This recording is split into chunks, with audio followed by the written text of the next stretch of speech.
Hello, everyone. This is Dr. Darshan Shah, CEO of Next Health, and I'm here today with Kevin Peake, the president of Next Health, for the Forefront podcast. And we want to keep you on the forefront of everything in health and wellness. And we have an esteemed guest here today, Sage Dammers, who is the co-founder and CEO of Addicted Wellness, which are some of my favorite chocolates that, every night I have a piece. Oh, that's awesome. Thank you so much for having me. And I'm so happy to hear you've been enjoying the chocolates. Yeah, they're fantastic. Now, Sage, what's incredible about you is because at your talk at Next Health, you are just an incredible wealth of knowledge in everything to do with hormones and herbs. And I'm so curious how you came about all this knowledge. So could you tell us a little bit about you and like kind of your history and where you started getting into health and wellness? Absolutely. So I was growing up here in Southern California, and I was raised as a vegetarian, but not a healthy one by any means, as you and I were chatting about the other day. So it was kind of like 5 nights a week of basmati rice and tofu, and then like one night of pizza and one night of pancakes or something like that. So it wasn't the best. It was a lot better than maybe having McDonald's, and my parents certainly had an understanding of organic is better than conventional and things of that nature. But it was a lot of carbs, a lot of sugar, and I kind of knew growing up that my health and well-being and vitality were not the ultimate that they could be. I sensed there's got to be a higher level than this. And when I was 18, 19, there was a local guy in the community who was super fit, really healthy, and full of vitality. And he had this product line that was kind of a mix of hemp protein and spirulina and chlorella, some other Western herbs like milk thistle and things like that. And I wanted what he had. I wanted to have that kind of energy and health. And he was like in his 40s and looked like he was 30. And I was interested in longevity. So I said, let me experience some of this. And I didn't know what I was doing. So I just kind of made these smoothies with this mix and some Tropicana orange juice and some frozen fruit every day. And I started having it every day. And before you know it, I started having this amazing mental clarity. I'd never experienced this before, just feeling incredible, amazing energy, could just go surf for like 4, 5, 6 hours.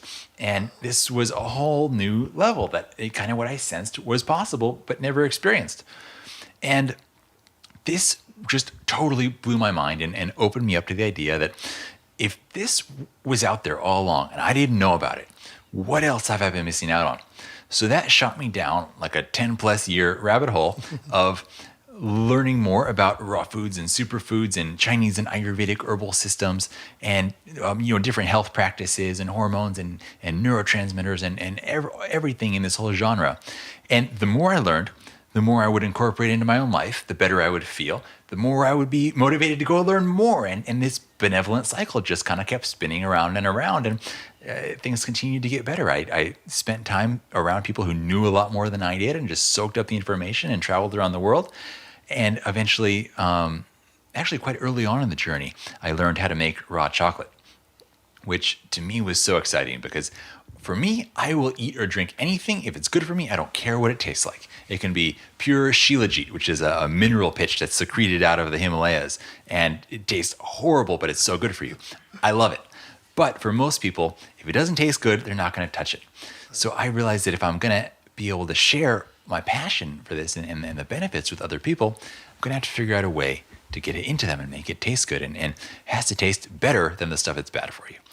So I realized chocolate is such a great gateway health food because it's not only the highest natural source of antioxidants, highest natural source of magnesium, highest natural source of chromium, very high in zinc and iron, but it also has these bliss chemicals in it like serotonin and anandamide and phenylethylamine, the love bliss chemical. And then it also acts as a great delivery system for the greatest herbs in the world because it's a vasodilator, so it drives the herbs deeper into your system.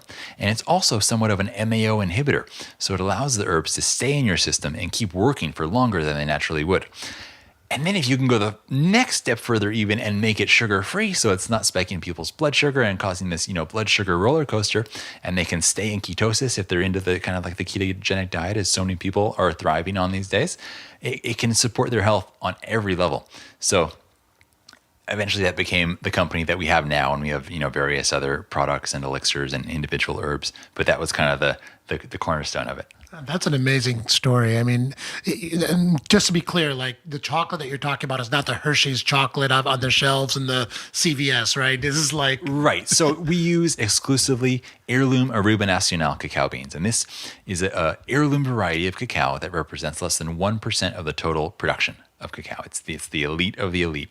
Now you have normal cacao. The most common kind is a variety called CCN51. And this is a hybridized cacao bean that was created in the 70s to be able to withstand a lot of the diseases that cacao is susceptible to.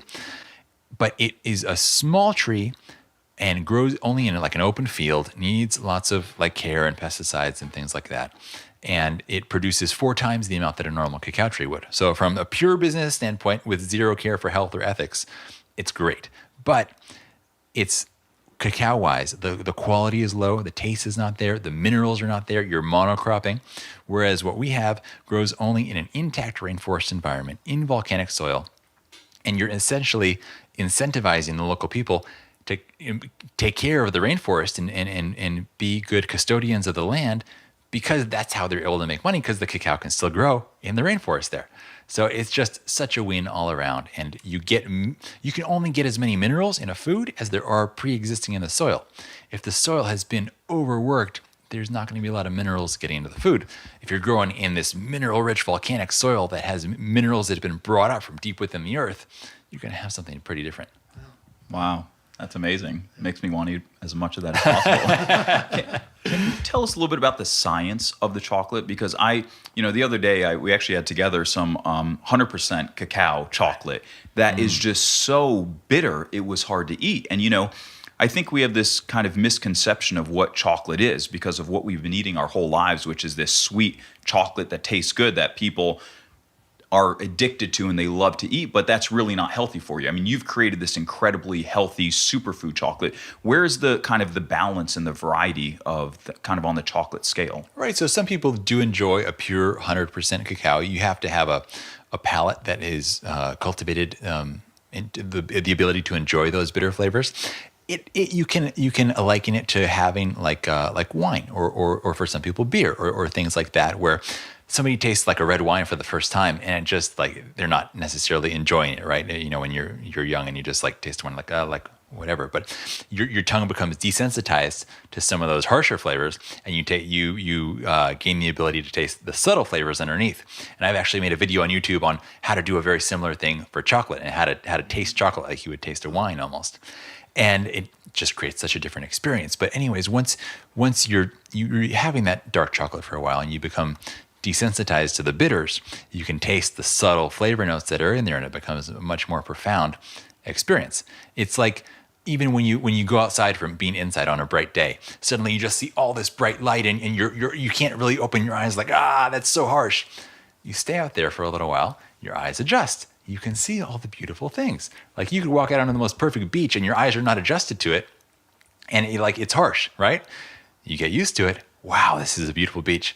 But in our chocolate, we wanted to lower the barrier to entry. We wanted to make it perfect for people who aren't necessarily wanting to have 100% pure cacao chocolate. So it's 83%, and we sweeten it just with birch xylitol and a special non-bitter organic stevia. So you still get the sweetness that people really enjoy, so they can have a great psychosensory experience with it, and still get the benefits of this high quality cacao and the herbs that we put into it. Well, the first time I ate it, I had no idea that it was actually good for you. And I was eating it for awesome. At least a week, and I was like, this is the best chocolate I've ever had in my life. My Wow. girlfriend brought some home. And then I realized what it was, and that there's all these herbs and mushrooms and everything else in it, and my mind was just blown at what an incredible product this is. So I love that you made this. Thank you so much. That makes my day to hear that. Yeah. I love also that you're choosing chocolate that's sustainably raised and responsibly raised and not in monoculture farms, because that's the problem with all of our food nowadays. It's so devoid of nutrients because we farm the same land over and over again with the same crops. And you've almost made healthy food like lettuce not healthy for you, just like empty calories. It's nothing like what it used to be. Exactly. And it's like if you only eat a limited diet, as many people do, your microbiome suffers. Mm-hmm. When we monocrop the earth, its microbiome suffers, and ours as a result. There's so many problems with the current agricultural model. But one can only hope that things are going to evolve in a better direction. Exactly. I think as consumers too, if we demand food that's been grown responsibly, more money goes towards that segment of agriculture. Absolutely. Just look with organic, how the organic supply is skyrocketing because people want it. Exactly. It makes such a difference. And you vote with your dollars. Very true. Absolutely. So let's talk about hormones, and specifically, the Mars versus Venus, the oxytocin versus testosterone. I loved your explanation about this, about why men are men and why women are different. And to tell me a little bit about that. So hormones are really fascinating to me because they essentially act as master switches that control so many areas of our health. It's like if you have, often people have different symptoms going on, and even with a holistic model or natural treatments, they try to treat the symptoms rather than going upstream to the source, which is often hormonal imbalances, or sometimes it can be nutritional imbalances or things of that nature. But hormonal imbalances are one of the big ones. This is like upstream. And if you are trying to treat the downstream symptoms, you'll often, cover one symptom up, but it will pop its head out in another way. It kind of becomes a game of whack-a-mole, and you're just always stuck in this cycle of treating symptoms. If you go upstream and sort the hormones out, very often the symptoms just disappear. And then you start feeling better than you ever have, and problems you didn't even, maybe some brain fog you didn't even realize you have, or problems in a relationship, or with, women having difficult periods. These problems just go away, and wow, I didn't even realize that was an unusual problem. I just thought that was life, but suddenly it's a lot better. And so when you get your hormones right, a lot of good stuff falls into place. And a lot of that has to do with diet and supplements and nutrition, but a lot of it is also lifestyle. Part of that is how you exercise and psychology, but a lot of it is our interpersonal relations as well, has a huge impact. And anyone who has ever been in a bad relationship and just gotten out of it, but been completely drained and felt like a ghost of their former selves, knows how much an unhealthy relationship and an imbalanced relationship can destroy your hormones. You're taken down. And when we're dealing with hormones, a lot of it also has to do with stress, and that's a key point of this. And these are all kind of influence each other. It'll make a whole lot of sense. When you are producing cortisol, stress hormone, it can save your life. If you were a caveman and you're either threatened by a saber-toothed tiger and need to run, or you're threatened by your neighboring caveman who wants to kick you out of your cave and you need to have some fight or flight to whack him on the head with your club, that cortisol is going to save your life. However, we live in this modern world where there's constant stressors of various kinds that our bodies don't really know how to interpret. Like if you're under stress because you're under the wrong kind of lighting, if you're under stress because just work is always a concern, if you're under stress because driving is weird and you didn't evolve to drive a car necessarily, so it's like driving can just be stressful on its own. All these stressors in our lives, we're constantly producing cortisol. And when you're stressed and producing cortisol, your body is going to prioritize that cortisol production over all the other hormones. Because if it's a life or death situation, your body doesn't care how healthy your skin or your hair is or how your overall energy levels and sleep are. It's not going to produce the hormones for that. It's going to produce what you need to survive right now. Because if let's take the example of a woman who wants to have healthy hormones so that she has a gentle menstrual cycle. If you die because the saber-toothed tiger eats you, you're not going to have another menstrual cycle. That's not your problem anymore, right? So this is like your body has its priorities. So if you want to produce your healthy hormones, you have to figure out what's going to get you out of stress. And actually, healthy hormones can get you out of stress. So it's an interesting cycle. And if it's spinning the wrong way, it goes disaster.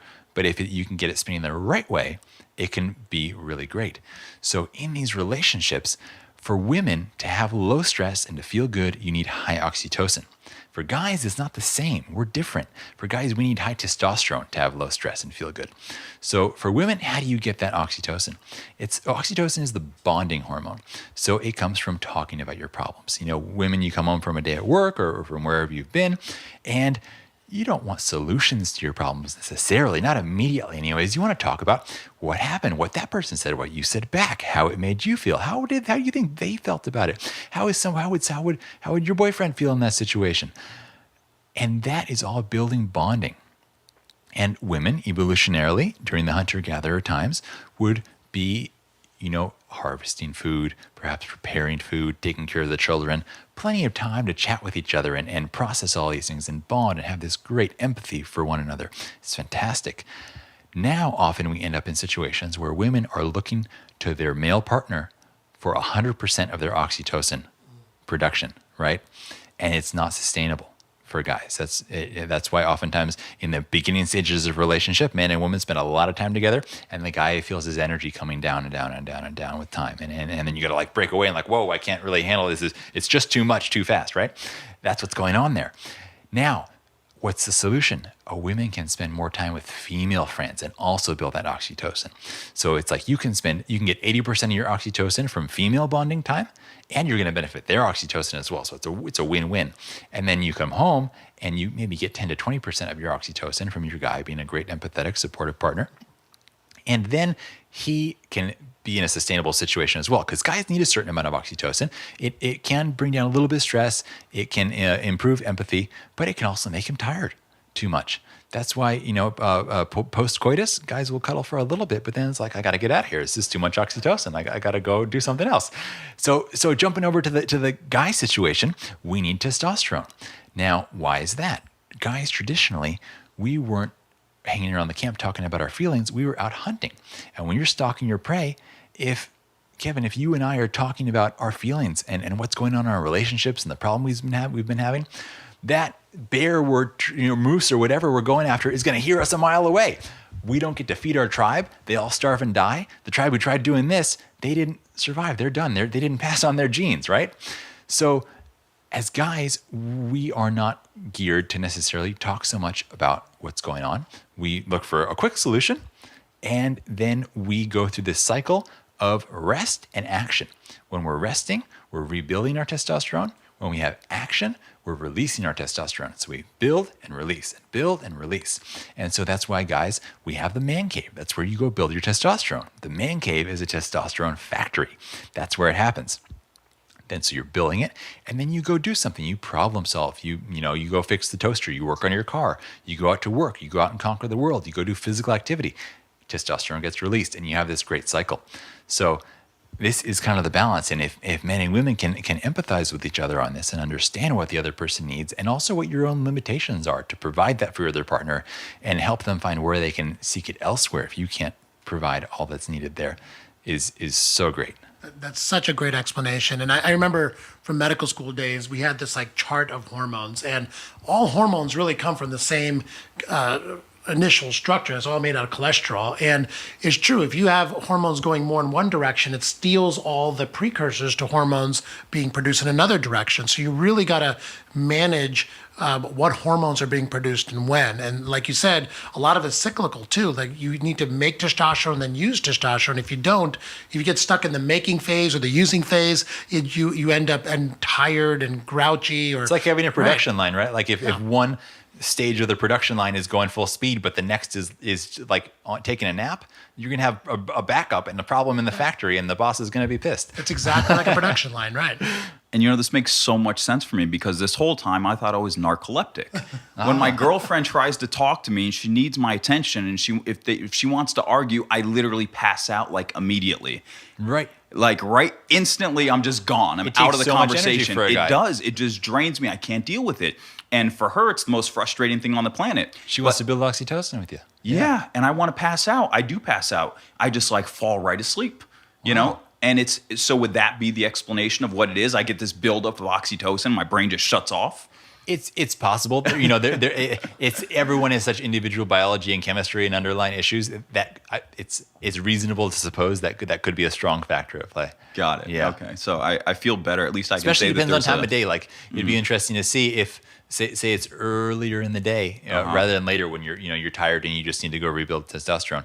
If it's at a time when like you're feeling great and you're like strong and full of vitality, is it a bit easier for you to be a good listener and talk about the things? Yeah, I'd say so. I'd say so. These conversations typically end up a lot of times at night, because during the day I'm always working, I'm gone, I'm busy. So at night is the opportunity to get together and talk if these things are going to come up. But again, for me, it's like it's an off. That's when you want to go to the man cave, because you need to rebuild testosterone. You've been out releasing it all day, doing your thing, and you need to go rebuild. One thing that can be very effective is work out a system in your relationship where you come home and you're allowed to go into your man cave, whatever format that may take, as long as you need, and then you come out. And if she allows you to do that, likely you will come out a much better man, ready to listen. Once you've had time to go rebuild. Got it. I'm gonna take this strategy home and try it. I like that there's a scientific explanation to it all. But I also love how you said that, women need certain levels of oxytocin. They can only get 20% maybe from the relationship. Having that social bonding experience, it's so important for women. And for women that are not feeling great and they're not feeling happy and energetic, maybe they need to get out and do some more social things, right? Maybe they need to... In my relationship with AnnaBlanca, we have what we call Female Fridays. Where on Fridays we or at least once a week, if not on a Friday, but often on Fridays, she goes and spends time with female friends. And gets that female bonding time in. And because we work together, we live together, we do so much together, but we also make sure that she doesn't become entirely reliant on me. I give as much as I can, but we want this to be sustainable for many, many, many, many, many years. So we make sure that it doesn't entirely have to come from me, that there's other sources as well. That's amazing. So I love that explanation. And I think there's more that we can unpack over there, but I wanted to also talk about stress in your adrenal glands and your thyroid gland, because people don't realize all your hormones and all your glands are intimately connected to each other.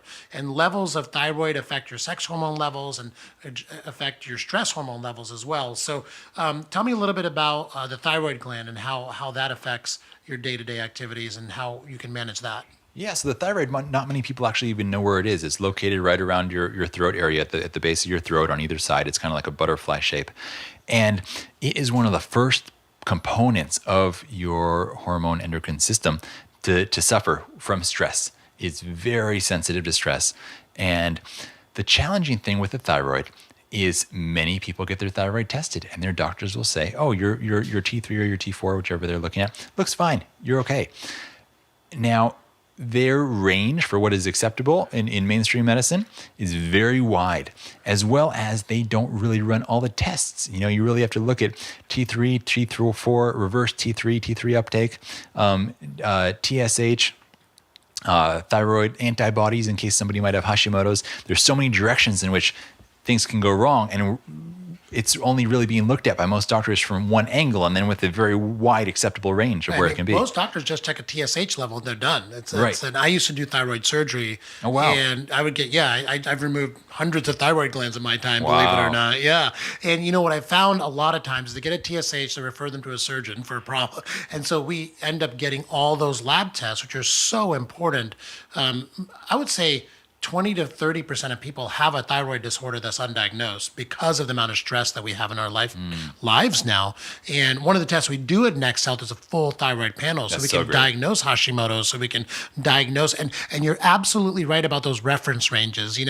Unfortunately, labs give you a reference range that is so wide, and those are really not optimal ranges. You want to get optimized, not just be barely functional normal, And so just because you can barely drag yourself out of bed in the morning and you got brain fog and you're gaining weight, that's not okay. Exactly. You got to do something about that. Right. And what you said before too about, this whack-a-mole with symptoms and treatments, right? I can't tell you how many thyroid patients we saw that were given Ambien because they couldn't sleep.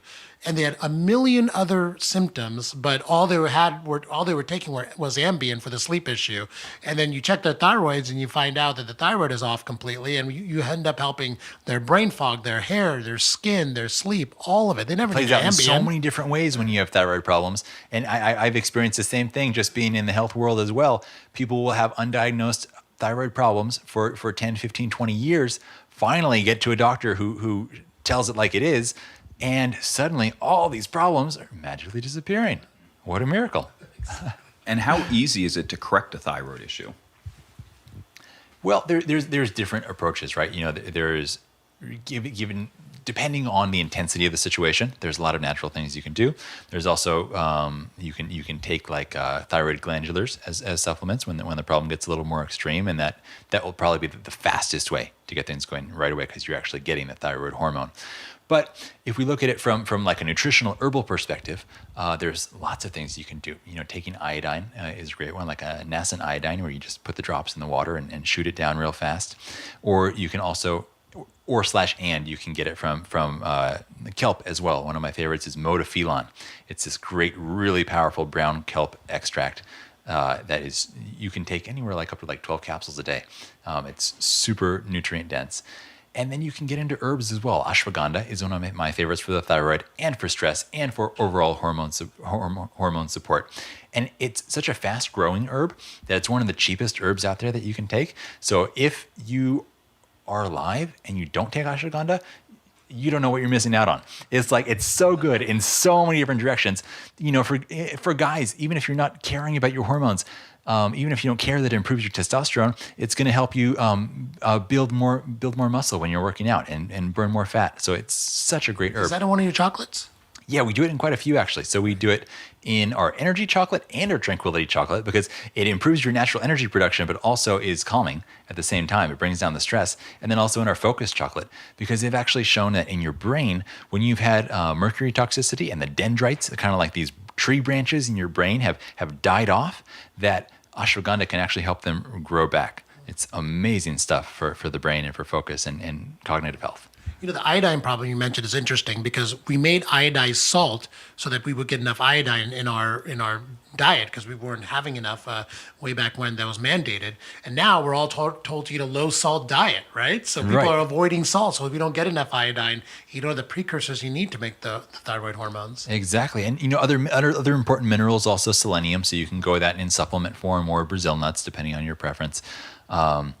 B vitamins are really important. Probiotics, actually, if you take really good probiotics, it can have a meaningful impact on your T3 levels.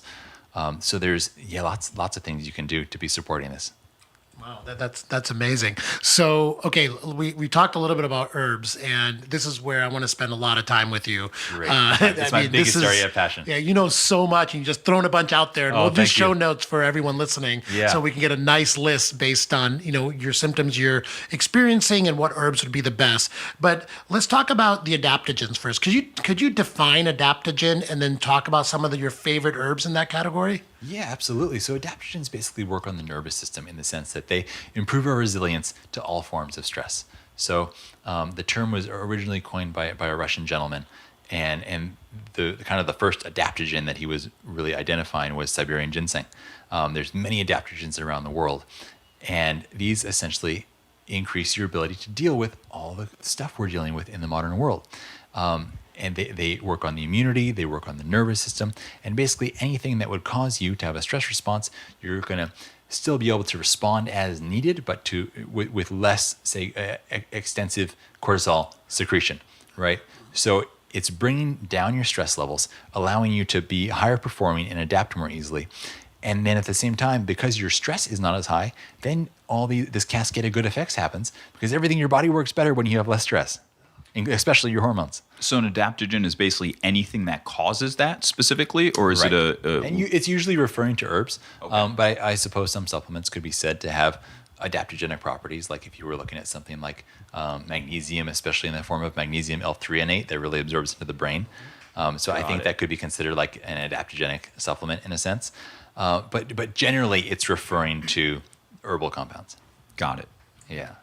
And do you take adaptogens on a daily basis? Like, what's your adaptogen regimen? And do you take like extra ones when you're more stressed, or how do you manage this? Absolutely. Yeah. So you mix it up, and a lot depends on what's going on in your life and what your plans for that day are.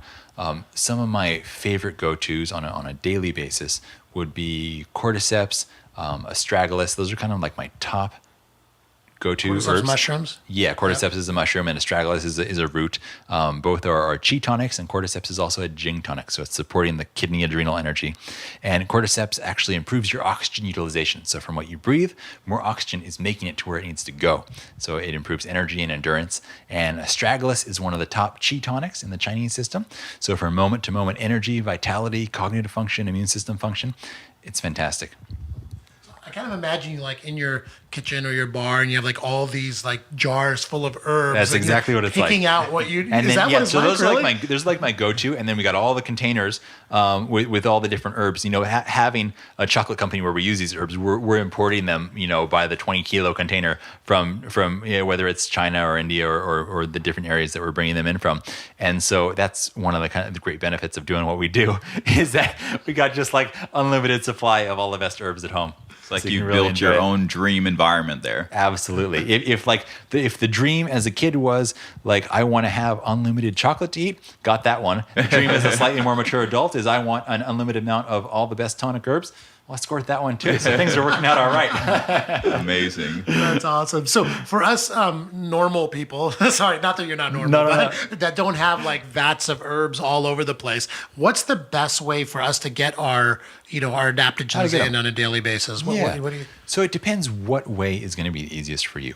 Ron Teagarden, who was responsible for introducing the tonic herb concept to America in large part back in the 70s, his number one rule of tonic herbalism is compliance. The herbs you don't take aren't going to do anything for you. So if I tell you, oh, the best way to take this one is just to take the powder and pop it into your mouth and just like swish the powder around in your mouth, but you find that like totally gross and disgusting and unpalatable, you're not going to do it on a daily basis, right? If I tell you, oh, take a tincture of this reishi because it's going to have an immediate stress reduction effect, but the bitter is too strong for you, you're not going to do it every day.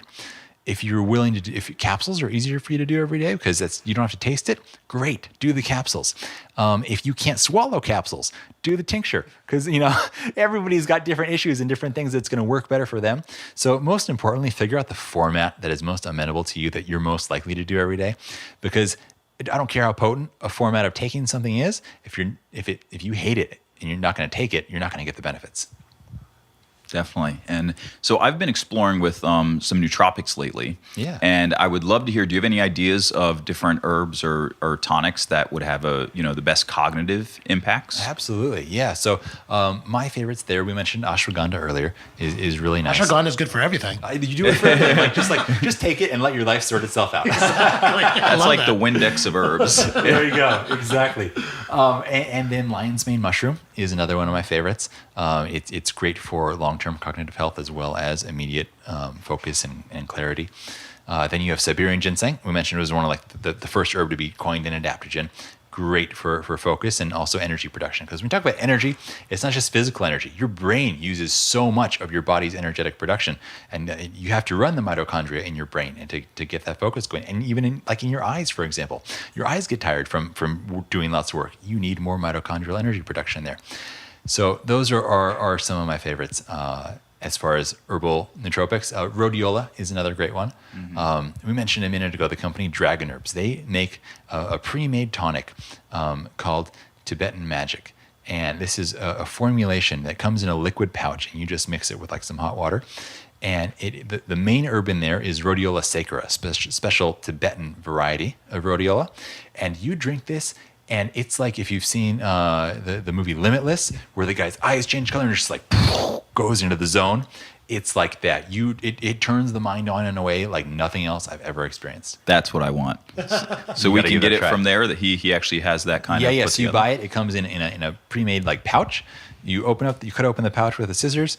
It's like 4 to 6 servings in the pouch, which I take to mean 1 to 2 servings because why not? So you pour it. You pour half of it out into a cup. Pour the rest into a jar for the next time, or split it into a couple servings. It depends. If you're real sensitive to stuff, start with a smaller amount. Play it safe. You don't want to overwhelm your system.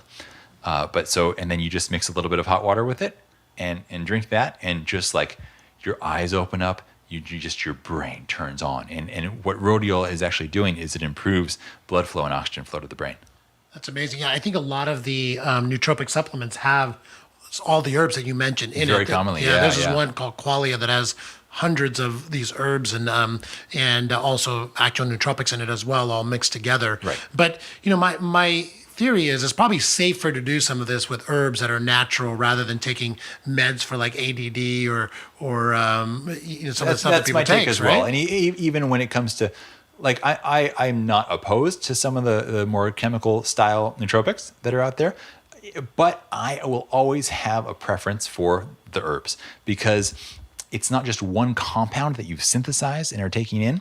it's a whole host of compounds with their naturally occurring biological cofactors that nature has kind of evolved to be there with them. And there's a sense of a highly functional, some might say an intelligent design to these things, whether it's come through evolution or whatever theory you have. And I just feel like it's always going to be safer because as much as we think we understand the chemistry of the brain to be able to take individual compounds and plug them in, there's probably more going on there than we'll realize. We'll probably look back in 30 years and say, whoa, there's a lot more going on in the brain than we thought. It's kind of like, a lot of people think that marijuana is just THC and CBD in whatever ratio, but there's a million other chemicals in that plant that make it do what it does, right? It's the same thing with herbs. There's thousands, millions of chemicals in there that give it its potency and its powers. And we're never going to figure all that out. Whereas a medication, or pharmaceutical is just one chemical. Right. And, like you said, nature does a much better job of being a biological factory than a laboratory can. Sure does. Yeah. And what's your opinion on marijuana and CBD? Depends on the individual. I am personally more excited about CBD than marijuana as a whole. Of course, it depends what form you're taking it in. Probably smoking things is never the best way to do it. If people are using medicinal cannabis for certain major diseases, that's very interesting. For things like seizures that have been so well documented and how effective it is, and also life-threatening diseases, amazing. That's like, what a blessing to be able to have that. And that finally it's becoming more accepted and available without having to worry about going to jail because you're trying to stop your kid from having seizures. I mean, geez. CBD is more exciting to me for use on a daily basis because it doesn't slow you down. It has such a great neuroprotective effect. Of course, as anything that is in its early stages, you really got to hunt around for the quality because when something is suddenly becoming hot, everybody kind of jumps on the bandwagon. So you want to find one that doesn't use, if possible, any solvents in the extraction of the CBD because the last thing you want is like hexane and methane coming in with your CBD that you're taking for nervous system health, and it's just going to end up giving you a headache. Yeah, absolutely. So let's switch gears a little bit, talk about our toxic environment and talk about herbs. I mean, I use herbs as a mainstay for detoxifying whenever I need to. But tell me a little bit about what are the most common toxins that we encounter in society now? I know there are millions of them, but some of the main ones we need to think about. And what herbs we can use to address the buildup of these toxins in our bodies. Right. Yeah. So toxins are coming from all angles. We live in a really crazy world these days. And your body does have certain natural detoxification abilities. And some people will say oh, your body knows how to detox. It can handle it all. You don't need to worry about it. Well, the thing is, our body did not evolve to deal with BPA. Our body did not evolve to deal with phthalates. Our body did not evolve to deal with glyphosate, which is probably the worst. But thank goodness that finally that is being understood and the makers of Roundup are being made to pay for it and hopefully create a kind of a different future for us. I saw a big court case that somebody won for a few $100 million, right? Yeah, $289 million, and apparently that's one of thousands of pending cases against them. And I know everybody was really freaking out when Bayer acquired Monsanto or when they did the merger because they thought, the two devils are coming together to be one big bad boy. But what if, and this is just me being optimistic, but what if Monsanto ends up being the poison pill that Bayer swallowed by accident and ends up taking them down? Right. What an amazing turn of events that would be. One can only hope, right? So there's all kinds of toxins out there. Now, the interesting thing is a lot of these are very similarly shaped to our hormone molecules. And they're actually things like glyphosate, things like BPA and phthalates. They're able to fit into our hormone receptors, and they act almost like estrogens, strangely enough. And what happens here is your hormone receptors, think of it like a game of musical chairs. There's a certain number of seats, and you got a lot of hormones, and now all these other foreign compounds, which are called xenoestrogens, competing for those seats. If you get some of these seats filled by xenoestrogens, your healthy hormones, your oxytocin, your testosterone, your beneficial natural estrogens, are not able to get in there and have the beneficial effect that they potentially otherwise could. So avoiding these is essential, and then figuring out how to detoxify them once they're in your system is also very important. It's ironic, phthalates, which I mentioned a minute ago, are often found in perfumes and colognes, which people use to be quote unquote sexy, right? Meanwhile, they're totally interfering with your sexual health. It's like nothing could be further from what you're actually trying to achieve. You might smell in a way that could attract somebody, but then when things don't work, like, congratulations, that didn't really work out for you. So what can we do about this, right? So there's definitely herbs that we can do to support healthy hormone production. For women, things like white peony and shatavari and ashwagandha. And then for men, you have, for example, Hoshu Wu and cordyceps, and also ashwagandha there as well, Tongkat Ali, tribulus. But it's still going to be hard if the seats are filled by these toxic estrogens. So we got to figure out how we're going to get them out of here. One of the greatest ways to do it is two kinds of supplements, and they're often combined together: indole 3-carbinol and DIM, diindole methane, that are great at detoxifying these unhealthy hormones. And that's, you can get it as a little capsule. You start taking it every day, and it can, within even like 30 days, it can do wonders for the hormone balance. We use DIM actually for people that are on testosterone replacement to avert the conversion to estrogen, right? Exactly. Yeah. So it works really well for aromatization. So yeah, and that's kind of like aromatization for people who haven't heard of it. Think of it like Star Wars when Anakin Skywalker becomes Darth Vader. It's a good, strong guy going over to the dark side. It's when we have this enzyme called aromatase, which we produce more and more of as we get older, and it turns the good hormones into bad hormones.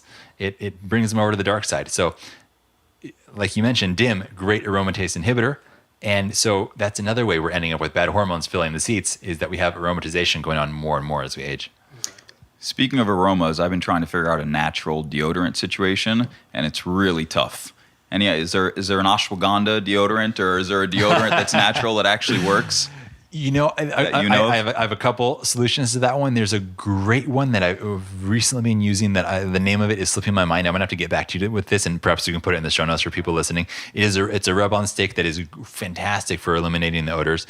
There's more and more coming out that also incorporate like activated charcoal and things like that will help absorb some of the toxins and bad bacteria in your armpit environment. And then also adding in good essential oil-based beneficial aromas that, even if you are producing a bit of man scent, will kind of blend with that to create like a healthy man smell that can actually be quite attractive. I love Living Libations. They have a line called Poetic Pits. My favorite one is called the Radiant Earth Poetic Pits. It's just a little bottle of essential oil. You just do like one swipe under each armpit, and they're amazing smelling. Yeah. Excellent. Well, I've not tried any of those yet, so I'm excited because I've been trying to figure. I feel like this is such a big problem that a lot of people have been facing, especially lately. It's been a pretty big topic. Finally, people have been talking about, how toxic deodorants are. Absolutely. The iron, everything else that's in there. And I know a lot of guys that are all trying to figure this out. They're all, on Amazon searching what the top natural deodorants are. And I just keep hearing about how, no one's succeeding. It's just hard to find one that works. And same with makeup for women. I mean, women are having a really tough time finding makeup that's not just full of toxins. And so I think there's some companies that have been providing recommendations and actually putting all these together that you can go to one website, right? Yeah, EWG, Skin Deep. They've got a great database where you can look up products, and they tell you what toxic ingredients are in there. They rate it from 1 to 10 depending on the toxicity. You can also, if you get a clean product and you see one ingredient on the list, you say, I don't know about that one, you can search individual ingredients and they'll give you the toxicity profile. Right. So that can be really helpful. And there's lots of great companies now coming up to meet the demand. Like we said, you vote with your dollar. People are voting. And so you have companies like 100% Pure and companies like this that I just know because I see AnnaBlanca using them that are creating really clean, healthy mineral, for example, like mineral-based makeups. So you can have the best of both worlds. It's possible. EWG, for people who don't know, it's an environmental working group, and they have an incredible website about all the toxins in our environment. And they actually give you the dirty dozen of food, which is the foods that you should avoid that are the most toxin-laden. And also, like you said, they have apparently cosmeceuticals on there as well. Yeah, so it's, you do go ewg.org/skin deep, I believe it is. And they've got this whole database. It's incredible. That's great. I'd love to identify a couple of these items that we could probably even carry at Next Health. Yeah. Seeing which ones really work and then make them available. Absolutely. So herbs to detoxify, you were mentioning the combination of two? Oh, yeah. So we have the indole 3-carbinol and the DIM. And these are essentially extracts from cruciferous vegetables for detoxifying the bad hormones. And then, of course, you can go into more kind of heavy metal chelation things. Heavy metals are also a huge, huge problem in our modern world. And there's a lot of like quote unquote heavy metal detox programs or diets or smoothies out there that are just disappointing. I mean, people get sucked into these, and will start drinking this or that smoothie or whatever. It's not going to be doing much. If you got real heavy metal issues, which so many people do, it's just not going to be enough to turn the tide in your favor. And so I'm a huge proponent of doing like DMSA chelation with a really great practitioner who knows how to carry you through the mobilization leading up to the chelation, do the chelation day with the oral DMSA, and then have days afterwards where you're rebuilding your healthy minerals and taking glutathione to make sure everything gets cleared out nicely. And then you do, multiple rounds of this to really have a meaningful impact on the heavy metals and test during it. So you actually see what's happening rather than just, oh yeah, I had my heavy metal detox smoothie today. Maybe I'll have one again next week. Yeah, exactly. And testing is so important. We do a heavy metal panel in Next Health too. Great. And it's incredible. When I first had mine done, I mean, my mercury level is through the roof because I've been eating a ton of, large fish over the sushi, years. right? Yeah. Exactly. And so it's amazing how you don't know until you know Right. by doing a test. And so blood testing, especially for heavy metal toxins, because the symptoms are kind of vague. You never really know. There's so many ways in which they can play out. It's like thyroid problems, right? It can play out in so many ways. Nobody ever really identifies what's going on with you until one day you do, and you actually do the work to get it sorted out, and suddenly your problems start disappearing. It's totally incredible. Yeah. You want to talk a little bit about male and female hormone optimization utilizing herbs? Like what can men do to Absolutely. boost their testosterone levels? Yeah. So as we mentioned, we want to clear out the bad hormones, and then some of my favorites for boosting the testosterone are tribulus. Tongkat Ali is a great one. And then you have things like Polyrhacus ant, which is a big black Chinese mountain ant, highest natural source of zinc. Basically, if you look at the way ants work, they're like incredible strength, incredible endurance, very hardworking. You're kind of taking on that energy when you take this. It's very high in ATP. So you do this like before a workout and you are a beast. Wow, you're like eating the ant's strength. It's an extract that you're taking. I thought it was actually from an ant. Well, it's from an ant, though? It is, yeah. So they've done essentially a hot water extract of these big ants. Got it. And these ants eat ginseng, so they're like already on the next level. Wow. Yeah, it's from this one area in China that's like really amazing. Where do we find these?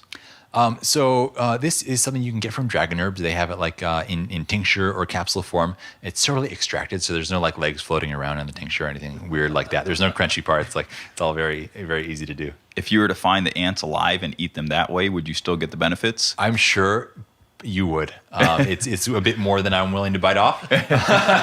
Literally. But if you take a trip to China and want to go eat some ants, sweet. I'll go film it, and we'll make a great video for the Next Health YouTube channel. Deal. You get bitten by the ant and turn into Ant-Man. It's radioactive. But yeah, so we've got that as a great supplement. And then ashwagandha we mentioned is great for helping to build the testosterone, decrease the stress. And you have also just general kidney adrenal supportive herbs like Hoshu Wu, Cistanche, Eucomia. These are some of the great Chinese, what they call Jing tonics, that are essentially recharging your core kidney adrenal energy. It's like your energy savings account. It's basically like your reserve batteries. This is going to be the longest set of show notes ever written. I was literally just thinking the same thing. But I'm going to ask your help to like spell some of these too. Oh yeah, my pleasure. That's what I'm here for. And what about the women who are listening? What can they do to support their hormonal balance? So I would say my favorite two female hormone herbs are ashwagandha and shatavari. It's an Ayurvedic herb. It translates to she who has 1,000 husbands. Doesn't mean you got to deal with 1,000 guys, but it means you could if you needed to. It kind of just gives you that female power. And then gelatinized maca is another one. Men and women, actually, for this one. And gelatinized is because it's been heat processed and helps to break down some of the starches. Raw maca can have some benefits, but it's not as potent, and it can actually be difficult to digest, so it can cause some flatulence. And I always say it's cruel to give someone an aphrodisiac that causes flatulence. It's just a bad combination of things. And so then also for women, the thing to keep in mind is that they're losing blood every month, and that has to be replenished. You got to be able to rebuild that, especially if someone is vegan or vegetarian, as many women are these days, and they're not getting that heme iron from animal products. So a couple formulations that can be really beneficial for this. These are traditional Chinese formulas. One is called bupleurum and peony, and it has white peony in it. And then ginseng and longan. And you can also get longan fruit on its own and just snack on those. They're actually quite delicious. What about for the postmenopausal woman? Yeah, so it's an interesting stage to look at something like hormone replacement therapy because if things just aren't being produced anymore on their own. You can also look towards something like chaste tree berry, deer antler, maca can still be supportive during that stage of life.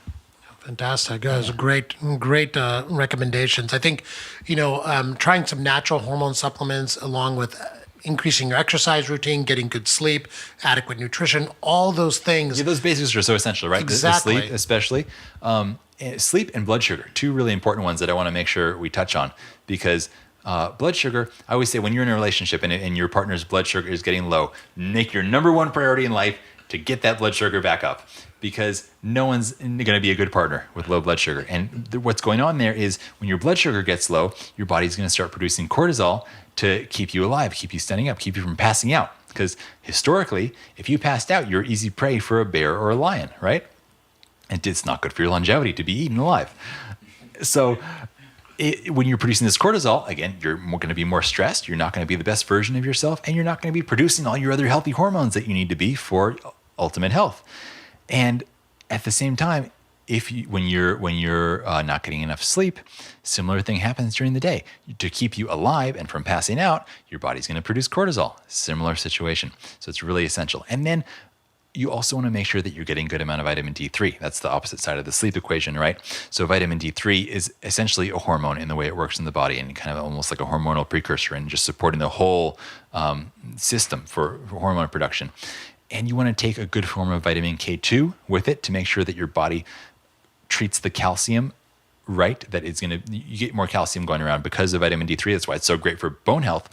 But if you're not taking K2, that calcium can end up in the wrong places instead of in your bones. And, you mentioned with sleep as well. I think, maximizing your sleep environment, maximizing your sleep routines, and then getting all of that right first is fantastic. Do you have any herbs that specifically make you more tired? Any herbs you can recommend for those instead of using like melatonin, for example? Yeah, absolutely. And the ones I'll mention are not necessarily sedatives. It's more that they just make you feel a bit more of internal peace and quiet the mind a bit. And for that reason, these are things that would also be okay to take during the day for stress. So we're looking at things like reishi mushroom here, ashwagandha, again, another one. Pearl powder is great, not just for beauty. It's really good for the skin and the liver, but also for its calming effect. Chrysanthemum as a tea is really nice. It brings down the heat and the fire of your whole day's activities. There's a Chinese herb called ziziphus, which is really nice for peaceful dreams. And I like taking magnesium L-threonate at nighttime. Also a really nice one because of the way it crosses the blood-brain barrier more effectively than most forms of magnesium. And yeah, those would be my awesome, best calming ones. Yeah, and you mentioned a lot of times during our talk here, Chinese herbs and Ayurvedic medicine. I think it's important for everyone to know that this is not something new. I mean, this is based in thousands of years of Ayurvedic Indian medicine and Chinese medicine, and all of these things have been utilized for thousands and thousands of years. There's some great history behind this. My dad was an Ayurvedic doctor, a physician in India, and we had all these Ayurvedic herbs around all the time. And now it's finally great. So your kitchen looks like the earlier version of what mine is now. Exactly. So it's great to have some understanding into some of these and having it actually catch up with modern science and how we can relate herbs to our hormones. It's incredibly important. Yeah, now to see all these studies happening more and more on these traditional herbs confirming what these traditional herbal systems have said for thousands of years is so great to see. Fantastic. Great. Well, I think that's all we have time for today, Sage. This was an incredible talk, and you're Thanks just so an much. incredible wealth of knowledge. I feel like we can talk for like 4 more hours. Well, one of these days we can do a round 2. We'll probably break the internet with the number of show notes we'd had to. I wonder if they have a character limit for the show notes. So thank you so much for coming and joining us today. Once again, please feel free to come to Next Health at any time, all the listeners out there, and do some of the testing we talked about.